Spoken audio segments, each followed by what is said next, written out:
Hello दोस्तों, हम फिर आ गए थे कहानी टॉक्सिकल बॉय और इनोसेंस गर्ल्स, जिसको लिखा है सनशाइन क्वीन जी ने और उसका क्रेडिट भी इन्हीं को जाता है। सो दोस्तों, हमारी इस कहानी के पूरे पूरे एपिसोड नंबर 2 हो चुके हैं। हम देखते हैं आने वाली कहानी में क्या होता है। शुरू करते हैं एपिसोड नंबर 3 और देखते हैं कहानी में क्या होता है। अदराज वजवा एवी चीकू और किन्नू एसवी सात्विक वधवा को वधवा हवेली लेके चले गए। उनकी कार बनारस की सड़कों पे हवा चीरते हुए चल रही थी। उनकी कार के आगे दो पीछे पीछे कार चल रही थी। वो कार बॉडीगार्ड की थी जो उन्हें प्रोटेक्ट कर रहे थे, क्योंकि अदिराज बाजवा पूरे इंडिया में नहीं पूरे एशिया के नंबर वन बिजनेसमैन है और उनके कई सारे दुश्मन भी हैं। और इसी दुश्मनी के चक्कर में उन्होंने अपने बहू नविता वधवा को खो दिया और इनकी फैमिली में सिर्फ अदिराज वधवा, सारिका अदिराज वधवा, इनके बड़े बेटे धनराज वधवा, इनकी दूसरी बीवी मेनका वधवा जो इनकी पर्सनल सेक्रेटरी हुआ करती थी। पर इनकी पहली बीवी नमिता वधवा की मौत के बाद धनराज वधवा को अपने प्यार के जाल में फंसा कर उनसे शादी कर ली। इनके छोटे बेटे श्लोक वधवा, श्लोक वधवा और उनकी बेटी जो अभी 10 साल की है श्रुति वधवा और इनके तीनों भाई हैं। अपनी बहनों पर जान देते हैं, पर एक राजकुमारी की तरह एवी तो दिखाता नहीं, पर वो बहुत चाहता है। अब आगे उनकी कार एक आलीशान हवेली के आगे रुकती है और मेन गेट पे ही डायमंड का एक बड़ा सा नेम प्लेट लगा हुआ था, जिस पे साफ साफ बड़े अक्षरों में लिखा हुआ था वधवा हवेली। सामने गार्ड आके गेट खोलता है और उनकी कार गेट के अंदर गई और गेट क्लोज हुआ। फिर एक गार्ड जल्दी से आके उस कार के गेट खोलता है और उसमें से अधिराज वजवा एवी और सात्विक बाहर निकलते हैं और वो लोग अंदर की ओर चल पड़ते हैं। यहाँ अधिराज वधवा अपनी बीवी सारिका वधवा के साथ अपने पोता पोती के साथ अपनी बहू नमिता वधवा की बरसी के लिए आए हैं और उनका बड़ा बेटा धनराज वधवा अपनी दूसरी बीवी मेनका वधवा के साथ वेकेशन पे है और वो लोग श्राद्ध वाले दिन आएंगे। और उनका छोटा बेटा शुलोक वधवा दिल्ली में अपने बिजनेस को देख रहा है, इसलिए यहाँ सिर्फ इनकी बीवी सारिका वधवा, एवी और सात्विक और इनका बहन श्रुति वधवा ही यहीं लोग हैं। हवेली के अंदर सारिका जी अभी अभी मंदिर में से पूजा करके आई थी और वो जब गेट से पे उन लोगों को अंदर आते देखती हैं तो उनके पास जाके बोली, अदराज वजवा से बोली, हो गया घूम लिए, अरे कम से कम आप तो बड़े हो जाइए। अब आपकी उम्र नहीं है कि आप ऐसे यंग मैन की तरह एक्सरसाइज करें, अब तो अपने पोते पोतियों की उम्र के है ये सब करने की। तो अदराज वजवा चढ़ते हुए बोले, देखिए आपकी उम्र हो गई है तो मैं अभी बस ये कम उम्र का ही हूँ। कोई भी मुझसे देख के इम्प्रेस हो जाती है ना बच्चों। अदरा जज्बा एवी और सात्विक की तरफ देख के बोले तो सात्विक जल्दी से, हाँ ग्रैंडपा आप सही कह रहे हो। फिर वो एवी की तरफ देखते हैं जो बिना किसी इमोशन के साथ वहाँ खड़ा होकर उन लोगों को देख रहा था, पर वो कुछ बोल नहीं रहा था। फिर अधिराज वधवा अपनी बीवी की तरफ देखते हैं जो खा जा रही हुई नजरों से उन दोनों दादा पे पोते को देख रहे थे। दादाजी ये देखते हैं तो समझ गए कि मामला बिगड़ने वाला है, तो जल्दी से सवाल संभालते बोले, अरे मेरी जान, मैं तो सिर्फ तुमसे प्यार करता हूँ अपनी जवानी के दिनों से, देखो अभी तक तो, प्लीज़ अब ये सब छोड़ो, चलो नाश्ता करते हैं। कल बरसी की तैयारी के लिए पंडित जी को बुला लिया है, घाट पे ही पूजा होगी तो उनको भी देखना होगा। ये कहते हुए जल्दी से गायब हो गए कि कहीं कोई बम ना ब्लास्ट हो जाए। सारिका दादा अच्छे से जानती थी और वो मुस्कुराते हुए किसी की ओर चली गई और दोनों बच्चे अपने अपने रूम में फ्रेश होने चले गए। कुछ देर बाद दादी माँ सभी बच्चों को आवाज़ लगाने लगी कि चिक्की चिन्नू, चिक्की चिक्कू किन्नू, आ जाओ सभी नाश्ता कर लो। किन्नू सात्विक सीढ़ियों से आता हुआ बोला, ग्रांड माँ श्रुति अभी तक उठी नहीं है। ग्रांड माँ बोली, नहीं बेटा जाके उठाओ, उसे कितनी बार उठाया पर उठती ही नहीं। तो किन्नी बोला, ठीक है मैं अभी चिक्की को लेके आता हूँ, आप नाश्ता लगाओ, कह के वो चला गया। और इधर एवी के रूम में एवी जब अपने कपड़े चेंज करता है तो उसे अपने पॉकेट से कुछ गिरता हुआ दिखता है तो वो जल्दी से उठा लेता है और वो उसे कुछ नहीं बल्कि वही ब्रेसलेट था जो घाट में उसे मिली थी। वो उसे अपने हाथों में लिए देखते हुए बोला, किसका है ये और ये क्या लिखा हुआ है। उसे कुछ समझ नहीं आता तो वो उसे अपने पास रख के कुछ ज़्यादा न सोचते हुए कपड़े पहन के नीचे जाने लगता है। श्रुति की रूम में श्रुति अपने छोटे हाथों में बड़े बड़े टेडी बियर को लेके अपने उसमें अपना सिर घुसे सो रही थी। तभी कोई आके उसके हाथ से वो टेडी ले के साइड में रख के उसे प्यार से उठाता है, चिक्की उठना, कितना सोएगी।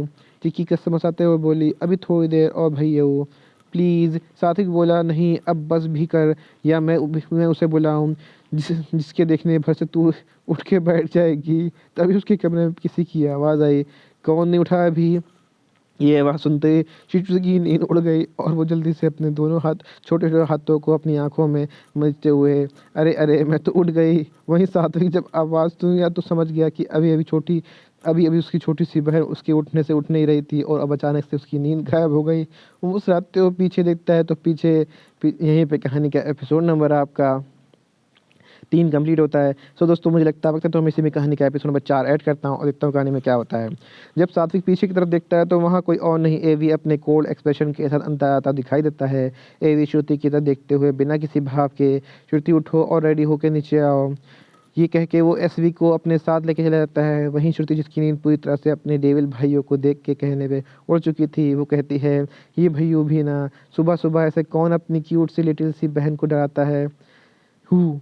ये कहते हुए वॉशरूम चली जाती है। कुछ देर बाद नीचे डाइनिंग एरिया में हेड चेयर पे अदिराज वधवा और उनके राइट पर सारिका वधवा, उनके लेफ्ट साइड पे एसवी और अदिराज वधवा के एकदम सामने की चेयर पे अपनी इमोशंसलेस ऑरा के लिए एवी बड़े ध्यान से कुछ सोचते हुए ब्रेकफास्ट कर रहा था। फिर श्रुति आती है और अपने ग्रैंडपा की गोद में जाके बैठ जाती है। तो उसकी ग्रैंड माँ उसे ब्रेकफास्ट कराने लगती हैं। ब्रेकफास्ट के बाद सभी बच्चे अपने-अपने रूम में चले जाते हैं और वहीं एवी अब अपने टैब में कुछ काम करने लगता है। उसको इस तरह से देखते हुए सारिका वधवा जी अदिराज वधवा से कहती हैं, "इतनी छोटी-सी उम्र में मेरा बच्चा कैसा हो गया है? ना इसके अंदर वो बचपना रह गया और ना कोई बच्चों की जैसी ज़िद, ना उसकी जैसी बातें। मैं तो कभी-कभी इसे ऐसे देख कर परेशान हो जाती हूँ।" तो नहीं तो वहीं अदराज जी उन्हें समझाते हुए कहते हैं, "अरे मेरी चुलबुली, ये वो उनको प्यार से बुलाते हैं क्योंकि वो पहले बहुत चुलबुली और शरारती हुआ करती थी। इतना क्यों परेशान होती हो? देखना हमारा बच्चा भी एक दिन फिर वही हमारा चीकू बन जाएगा।" और मेरा दिल कहता है कि कुछ होने वाला है जैसे हम लोग की ज़िंदगी में, हमारे चीकू की ज़िंदगी में। ये कि उनके साथ मंदिर की तरफ चले जाते हैं। इधर मणिकर्णिका घाट पर दाई माँ उन दोनों को लेके आ जाती हैं जहाँ पूजा की तैयारी चल रही थी। सिमी अपनी मम्मी के पास जाके उनको पल्लू पकड़ते हुए, "मम्मा बस भी करो, अब मुझे आपका पेट छूना है।" उसकी ऐसी बातों को सुन के वो सब हँसने लगते हैं और उसका भाई समीर आके उसे पकड़ते हुए कहता है, "बच्चा अभी मम्मा को काम है ना, अभी नहीं, जाके अन्वी के साथ खेलो।" तो सिमी मुँह बनाते हुए कहती है, "नहीं भाई, मुझे पेट छूना है, मम्मा को समझाएँ आप।" ये कहते हुए अपनी मम्मा के पास जाके फिर खड़ी हो जाती है। दरअसल सिमी की बचपन से अपनी मम्मा के पेट को छूते हुए आई है, तो आदत बन गई है, इसलिए वो ज़िद करने लगती है ना छूने पर। उसकी मम्मा प्यार से उसके बालों पे हाथ फेरते हुए, "बच्चा अभी मम्मा ये वाला काम कर ले, फिर आपके साथ मम्मा रहेगी, ओके? और अब बड़े हो गए हो ना, तो अब आप पेट छूना बंद कर दो। अगर मैं कहीं चली गई तो आप किसका पेट छूओगे, इसलिए आप और बड़े बन जाओ, ओके?"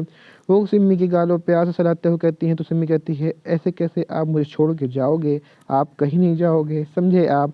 तो गुस्सा करते हुए कहती है, तो गीता जी उसके दोनों फूल जैसे गालों पे किस करते हुए, "ओ मेरा बच्चा, कहीं नहीं जाऊँगी, ओके, पर अभी काम है, आप अन्वी के साथ खेलो, वो आपको बुला रही है, देखो।" वो हाथ से इशारा करती है। तो अन्वी उसी तरफ देख रही थी। फिर सिम्मी जल्दी से एक बार अम्मी मम्मा का पेट छू के भाग जाती है। उसकी इस हरकत पे वहाँ सभी मुस्कुरा देते हैं और फिर अपने-अपने काम में लग जाते हैं। वहाँ एक कोने में पंडित जी बैठे हुए थे। ये सब देख के उनके आस-पास आसमान की तरफ देखने लगते हैं और मौसम कुछ बदलता हुआ नज़र आ रहा था और वो अपने आप से कहते हैं, "कुछ होने वाला है, किसी अपने के बिछड़ने से उस इंसान को तकलीफ़ होगी। तो वही उस इंसान को पाके उस इंसान की तकलीफ़ मिटेगी। बस इन सब में महादेव आप ही कुछ कर सकते हैं, रक्षा करें महादेव।" ये कहते वो अपनी माला जपने लगते हैं। दूसरी ओर इंडोनेशिया के बाली में एक सुंदर सा कपल जैसा अभी-अभी सो के उठे थे। "डार्लिंग उठो ना, कितना सोओगी?" वो आदमी कहता है वो आदमी कहता है, "सोने दो यार, क्यों सुबह-सुबह?" "डार्लिंग," वो औरत बीच में ही बात काटते हुए, "सुबह नहीं, दोपहर हो गया है और कल हम लोगों को इंडिया वापस भी तो जाना है, वरना आपके सो कॉल्ड डैड हम लोगों को घर में नहीं घुसने देंगे।" वो चिढ़ते हुए बोलती है। उस आदमी ने सुना तो तुरंत उठ के बैठ गया और बोला, "अरे हाँ, कल तो नमिता की बरसी भी है, उसके लिए बनारस भी जाना है। सुनो तुम जल्दी से अपना और धैर्य का पैकिंग करो और हम आज ही निकलेंगे, ओके?" ये कह के वो वॉशरूम चला जाता है। ये आदमी और कोई नहीं, धनराज वधवा और उसकी दूसरी वाइफ़ मेनका वधवा है, जो अपने बेटे धैर्य वधवा के साथ इंडोनेशिया में छुट्टी मनाने आए थे। मेनका वधवा नफ़रत के लिए उसी ओर देखती हैं, कहती हैं, कभी भी सुकून नहीं है। सोचा था इतने बड़े बिजनेसमैन के बेटे के साथ शादी करके राज करूँगी, पर वो बुड्ढा सारी जायदाद का मालिक उस लड़के एवी को बना दिया और मेरे बेटे को बस 25% दिया। पर ऐसे तो मैं उसे पूरी जायदाद लेने से नहीं दूंगी। मैं भी मेनका हूँ और वो जब तक 23 साल का नहीं हो जाता तब तक कहाँ उसे याद जायदाद मिलने वाली है। और मैंने भी कोई कच्ची गोटियाँ नहीं खेली है। मेरा नाम भी मेनका वधवा है। देखते जाओ क्या होता है। ये कहते हुए वो शैतानियत वाली हंसी हंसने लगती है। और यहीं पे कहानी का एपिसोड नंबर आपका 4 कंप्लीट होता है। तो दोस्तों, आपको एपिसोड नंबर 4 कैसा लगा हमें कमेंट करके ज़रूर बताइए। कहानी कोई ऐसा ऐसा भाग जो आपको समझ में ना आया हो, आपको और पर लगा हो, तो भी हमें कमेंट करके ज़रूर बताइए। कहानी अच्छी लगी तो उसको लाइक कीजिएगा, शेयर कीजिएगा, चैनल को सब्सक्राइब कर लीजिएगा ताकि आपको हमारे आने वाली अगली वीडियो अब तक आसानी से पहुंच सके। तो दोस्तों, हम फिर मिलेंगे एक नए वीडियो के साथ, एक नए एपिसोड के साथ। तब तक के लिए मुझे इजाज़त दीजिए। धन्यवाद दोस्तों।